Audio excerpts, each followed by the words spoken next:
नमस्कार मित्र हो. भीमभाष्य या माझ्या ऑडिओ व्हिडिओ पॉडकास्ट सिरीजमध्ये आपलं सर्वांचं मनपूर्वक स्वागत. भीमभाष्य या दृकश्राव्य महामालिकेमध्ये महामानव डॉक्टर बाबासाहेब आंबेडकरांच्या बहुआयामी प्रतिभेचे 25 वेगवेगळे पैलू, 25 वेगवेगळे आविष्कार मी आपल्यासमोर उलगडून दाखवणार आहे. या महामालिकेत प्रत्येकी 15 ते 20 मिनिटाचा एक असे एकूण 54 एपिसोड्स असणार आहेत. या दृकश्राव्य माध्यमातून डॉक्टर बाबासाहेब आंबेडकरांचे विचार, त्यांचं कार्य, त्यांचं तत्त्वज्ञान आणि विशेष म्हणजे त्यांनी आपल्या भारत देशाबद्दल जे स्वप्न पाहिलं होतं ते मी आपल्यासमोर सादर करणार आहे. पुढे जाण्यापूर्वी आपल्या सर्वांना विनंती, जर ही ऑडिओ व्हिडिओ पॉडकास्ट सिरीज भीमभाष्य ही तुम्हाला आवडली तर अवश्य लाईक करा, शेअर करा आणि सबस्क्राईब करा.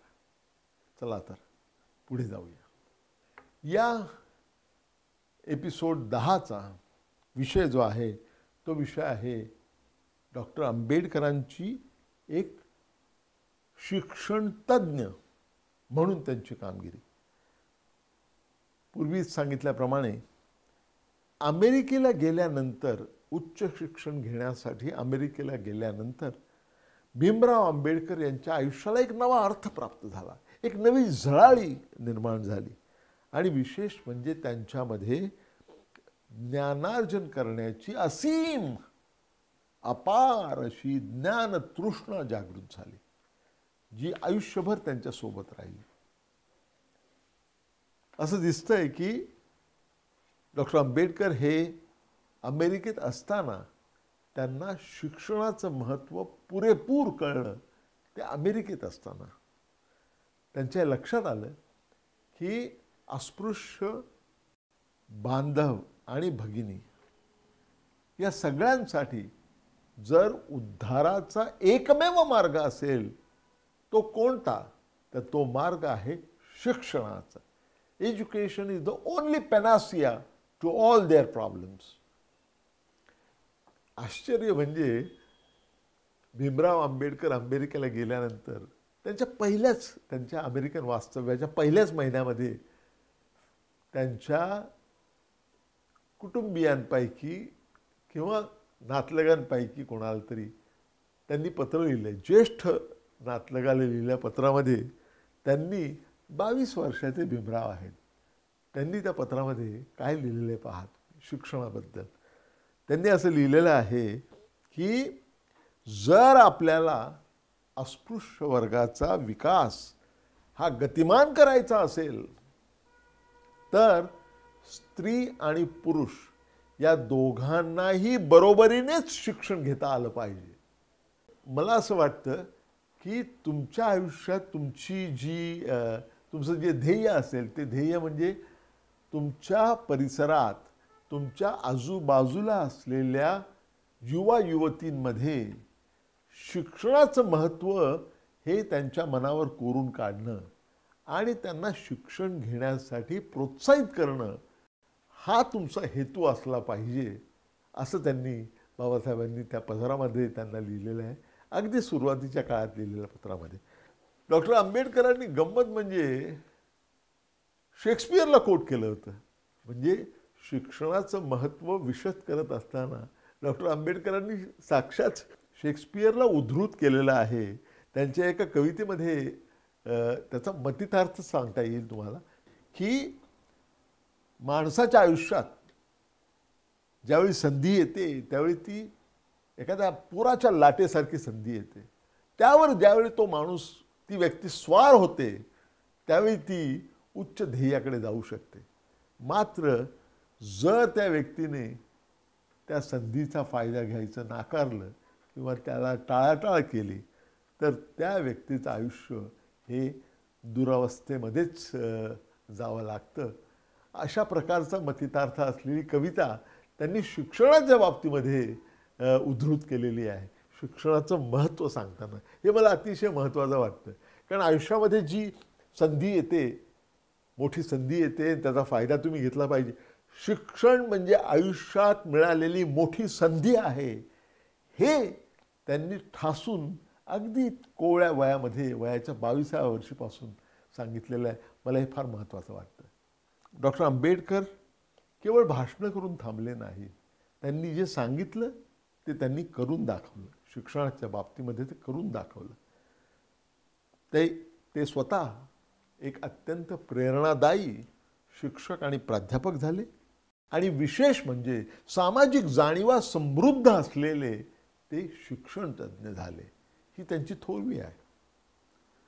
डॉक्टर आंबेडकर आपण पूर्वीही पाहिलेलं आहे, उच्च शिक्षण घेऊन भारतात परत आले आणि जगातल्या अत्यंत मान्यवर अशा विद्यापीठांमधून अत्युच्च पदव्या घेऊन डॉक्टर बाबासाहेब आंबेडकर 1923 साली परत आले आणि पुढच्याच वर्षी त्यांनी सामाजिक कार्यामध्ये, सार्वजनिक जीवनामध्ये आपल्याला झोकून दिलं.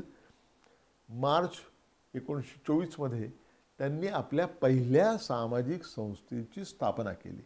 त्या संस्थेचं नाव होतं बहिष्कृत हितकारिणी सभा.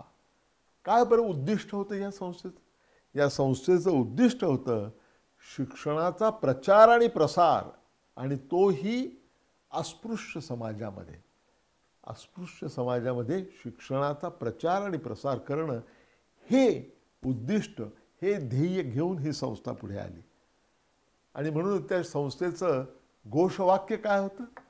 शिका, संघटित व्हा आणि संघर्ष करा.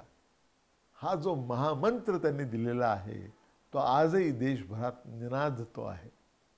एज्युकेशन, शिक्षण, याला डॉक्टर आंबेडकरांनी नेहमीच नुसता अग्रक्रम नाही दिला, त्याला प्राधान्य दिलं त्यांनी. बहिष्कृत हितकारिणी सभा या त्यांच्या सामाजिक संस्थेच्या माध्यमातून बाबासाहेबांना ग्रंथालय स्थापन करायची होती, हॉस्टेल स्थापन करायचे होते आणि स्टडी सेंटर स्थापन करायचे होते. त्याचबरोबर त्यांना औद्योगिक आणि कृषी पाठशाला त्यांना तयार करायची होती. कशासाठी? तर अस्पृश्य समाजाच्या आर्थिक सशक्तीकरणासाठी. आणि बहिष्कृत हितकारिणी सभेने खूप चांगली कामगिरी केली. मध्य मुंबईमध्ये परेलमध्ये त्यांनी एक ग्रंथालय उभारलं, सोलापूरमध्ये एक हॉस्टेल किंवा वसतिगृह तयार केलं.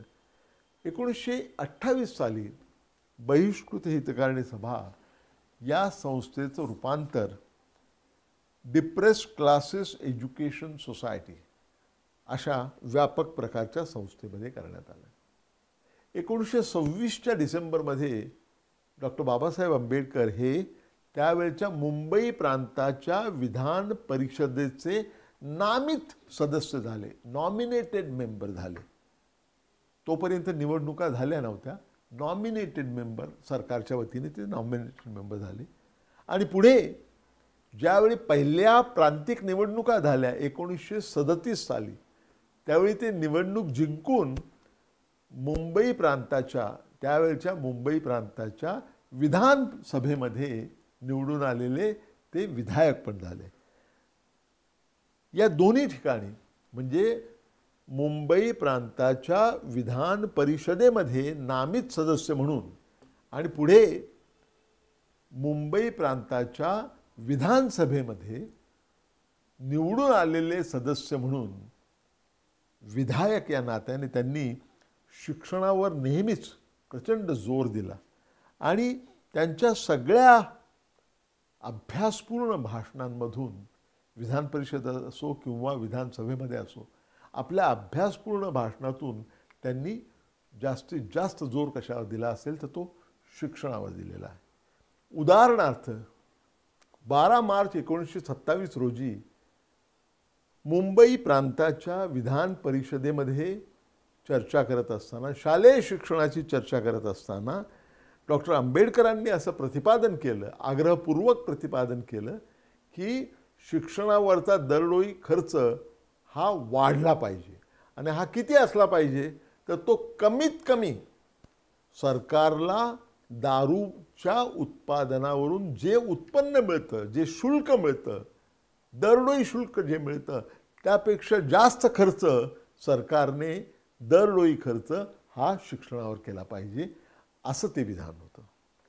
डॉक्टर आंबेडकरांनी नेहमीच सर्वसमावेशक शालेय शिक्षणाचा पुरस्कार केला, धडाडीने आणि कठोर पुरस्कार केला. त्यांचं आग्रही प्रतिपादन असं होतं की अस्पृश्य विद्यार्थ्यांकडे दुर्लक्ष होऊ नये म्हणून सरकारने एक वेगळी इन्स्पेक्टिंग एजन्सी निर्माण केली पाहिजे, असा त्यांचा आग्रह होता. उच्च शिक्षणाच्या संदर्भामध्ये डॉक्टर आंबेडकरांनी ज्यावेळी Bombay university act amendment bill हे ज्यावेळी मुंबई प्रांताच्या विधान परिषदेमध्ये सादर करण्यात आलं जुलै आणि ऑक्टोबर 1927 मध्ये, त्यावेळी उच्च शिक्षणावरती आपले विचार अतिशय प्रभावीपणे मांडले. डॉक्टर बाबासाहेब आंबेडकरांनी त्यावेळच्या मुंबई विद्यापीठामध्ये सुधारणा, मोठ्या प्रमाणावर सुधारणा घडवून आणण्यासाठी अनेक ठोस प्रस्ताव मांडले. त्यांचं असं म्हणणं होतं, आग्रही प्रतिपादन होतं की मुंबई युनिव्हर्सिटी अस्तित्वात आल्यापासून आजवर ही संस्था जी आहे ती शैक्षणिक संस्था उरली नसून त्या संस्थेचा सगळ्यात मोठा दोष म्हणजे ती केवळ एक परीक्षा घेणारी संस्था झालेली आहे. अतिशय महत्त्वाचं विधान हे आहे. त्यांनी असं म्हटलं की मुंबई विद्यापीठामध्ये असलेला एक फार मोठा दोष, त्याच्या स्थापनेपासून चालत आलेला एक मोठा दोष म्हणजे हे विद्यापीठ केवळ परीक्षा घेणारं विद्यापीठ झालेलं आहे. डॉक्टर आंबेडकरांनी जे प्रस्ताव मुंबई प्रांताच्या विधान परिषदेसमोर जे प्रस्ताव आलेले होते त्या सगळ्या प्रस्तावांचा साकल्यानं विचार केला आणि स्वतःही अनेक सकारात्मक प्रस्ताव मांडले. त्याचं उद्दिष्ट असं होतं की मुंबई विद्यापीठ, त्यावेळची बॉम्बे युनिव्हर्सिटी, ही शिक्षणाचं मोठं केंद्र झालं पाहिजे. केवळ शिक्षणाचंच नव्हे तर शिक्षण आणि रिसर्च, अनुसंधान याचं ते मोठं केंद्र झालं पाहिजे. यासाठी डॉक्टर आंबेडकरांनी अनेक अतिशय ठोस अशा प्रकारचे प्रस्ताव विधान परिषदेमध्ये आपल्या त्या भाषणामध्ये मांडले. डॉक्टर आंबेडकरांनी त्यावेळी सिंडिकेट, विद्यापीठाची सिंडिकेट, विद्यापीठाची सिनेट, विद्यापीठाची अकॅडमिक काउन्सिल यांच्यामधले नातेबंध कसे असले पाहिजेत इथपासून तर विद्यापीठांचे त्यांच्याशी संलग्न असलेल्या महाविद्यालयांशी संबंध कशा प्रकारचे असले पाहिजेत, इथपासून आणखी पुढे जाऊन कुलगुरूंच्या नियुक्तीसंबंधी सुद्धा आपले विचार आणि प्रस्ताव त्यांनी त्या भाषणामध्ये मांडलेले आहेत. खूप पुढे गेल्यानंतर डॉक्टर बाबासाहेब आंबेडकरांनी पीपल्स एज्युकेशन सोसायटीची स्थापना केली जुलै 1945 मध्ये. या सोसायटीच्या वतीने मुंबईमध्ये सिद्धार्थ कॉलेज आणि इतर अनेक विद्यालयांचं जाळं निर्माण करण्यात आलं आणि मराठवाडा इथल्या त्यावेळच्या अत्यंत मागासलेल्या भागामध्ये औरंगाबाद किंवा संभाजीनगर म्हणावं तर तिथे मिलिंद कॉलेज उभारण्यात आलं. ते वर्ष होतं 1950. जुलै 1950 मध्ये ते कॉलेज निर्माण करण्यात आलं, महाविद्यालय निर्माण करण्यात आलं. सिद्धार्थ कॉलेज आणि त्यांच्या संलग्न संस्थांनी अनेक अतिशय अभिनव उपक्रम राबवले. त्यातले 2 उपक्रम मला मुद्दाम सांगायचे वाटतात. एकमेवाद्वितीय अशा प्रकारचे ते उपक्रम होते. पहिला जो होता तो विशेषतः तो म्हणजे विद्यार्थ्यांमध्ये संसदीय लोकशाही बद्दल जागृती निर्माण व्हावी, त्यांच्यामध्ये त्याबद्दलचं ज्ञान, जिज्ञासा निर्माण व्हावी म्हणून त्यांनी स्टुडंट पार्लमेंट नावाचा एक अभिनव उपक्रम हाती घेतला. मग सिद्धार्थ कॉलेजमध्ये सगळे विद्यार्थी मतदान करायचे, काही निवडून यायचे, निवडून द्यायचे, त्यांचं मंत्रिमंडळ स्थापन होत असे, विरोधी पक्ष असे आणि त्यांचं पार्लमेंट हे शॅडो सरकार म्हणतात तसं सरकार चालवायचं. असा तो अतिशय अभिनव असा उपक्रम सिद्धार्थ कॉलेजने त्यावेळी चालू केला होता, ज्याचं उद्घाटन अनेक वेळा स्वतः डॉक्टर आंबेडकरांनी केलं. कित्येकदा फार महत्त्वाच्या इतर सांसद त्यांना बोलवून त्याचं उद्घाटन करण्यात येत असे. हा पहिला उपक्रम, अत्यंत अभिनव असा उपक्रम. दुसरा अभिनव उपक्रम त्यांनी राबवला तो म्हणजे मॉर्निंग कॉलेजेसचा, सकाळच्या कॉलेजेसचा. एक अशी मोठी पिढी होती, नंतर 2-3 पिढ्या तशा झाल्या, ज्यामध्ये घरची परिस्थिती नीट नसल्यामुळे विद्यार्थिनींना शिक्षण अर्धवट सोडून नोकरी धरावी लागत असे. आणि त्यावेळी जी मिळेल ती नोकरी उपलब्ध असेल ती घ्यायची.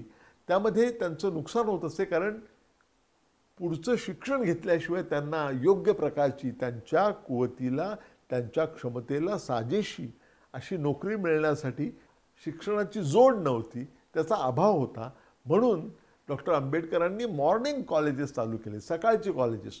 म्हणजे हे विद्यार्थी कमवा शिका योजनेसारखंच. ते सकाळी लवकर येऊन विद्यालयात जायचे, आपल्या डिग्रीचा अभ्यास करायचे आणि नंतर रीतसर ऑफिसच्या वेळी ऑफिसला जाऊन ऑफिसचं काम करायचे. आणि मग या प्रक्रियेतून त्यांना पदवी प्राप्त झाली किंवा उच्च आणखी पदवी प्राप्त झाली, तर त्याचा उपयोग करून त्यांनी आपल्या करिअरमध्ये एक पुढे जायला त्यांचा मार्ग सुलभ झाला किंवा जॉब बदलून, नोकरी बदलून दुसऱ्या ठिकाणी चांगल्या प्रकारची नोकरी मिळण्यासाठी ते अधिक सुकर करण्यात आलं. अशा कित्येक पिढ्या डॉक्टर बाबासाहेब आंबेडकरांनी सुरू केलेल्या मॉर्निंग कॉलेजेसमधून पुढे आल्या. 1956 साली, म्हणजे ज्या वर्षी डॉक्टर बाबासाहेब आंबेडकरांचं महापरिनिर्वाण झालं, त्या वर्षी त्यांचं महापरिनिर्वाण झालं ते 6 डिसेंबर 1956ला. पण त्याच वर्षी त्यांचं महापरिनिर्वाण होण्यापूर्वी त्यांनी एका महत्त्वाच्या शिक्षण संस्थेची घोषणा केली होती. ती संस्था होती स्कूल फॉर पॉलिटिकल ट्रेनिंग. म्हणजे ज्यांना राजकारणामध्ये, सक्रिय राजकारणामध्ये सहभाग हवा आहे, त्यांच्यासाठी राजकीय शिक्षण आणि प्रशिक्षण देणारी संस्था ही त्यांनी निर्माण केली. आणि मला असं वाटतं की भारतामध्ये अशा प्रकारची राजकीय शिक्षण देणारी संस्था असावी असा विचार करणारे हे पहिले शिक्षण तज्ज्ञ म्हणजे डॉक्टर बाबासाहेब आंबेडकर. त्यांनी त्या संस्थेची स्थापना केली. मात्र त्यांचं महापरिनिर्वाण झाल्यानंतर ती संस्था आपोआपच लोप पावली. ही दुर्दैवाची गोष्ट आहे. मित्रहो, आपण इथेच थांबूया. यानंतरच्या एपिसोडमध्ये मी डॉक्टर बाबासाहेब आंबेडकरांच्या आणखी एका वेगळ्या पैलूबद्दल बोलणार आहे. तो पैलू म्हणजे प्रोव्हिन्शियल लेजिस्लेटर, म्हणजे प्रांतिक विधायक. या त्यांच्या पैलूबद्दल मी पुढच्या एपिसोडमध्ये बोलणार आहे. आपण पुन्हा भेटूया लवकरच. परंतु जाण्यापूर्वी मला मुद्दाम सांगावंसं वाटतं की ही ऑडिओ व्हिडिओ पॉडकास्ट सिरीज तुम्हाला आवडली असेल तर ती अवश्य लाईक करा, शेअर करा आणि सबस्क्राईब करा. धन्यवाद. थँक्यू. नमस्कार.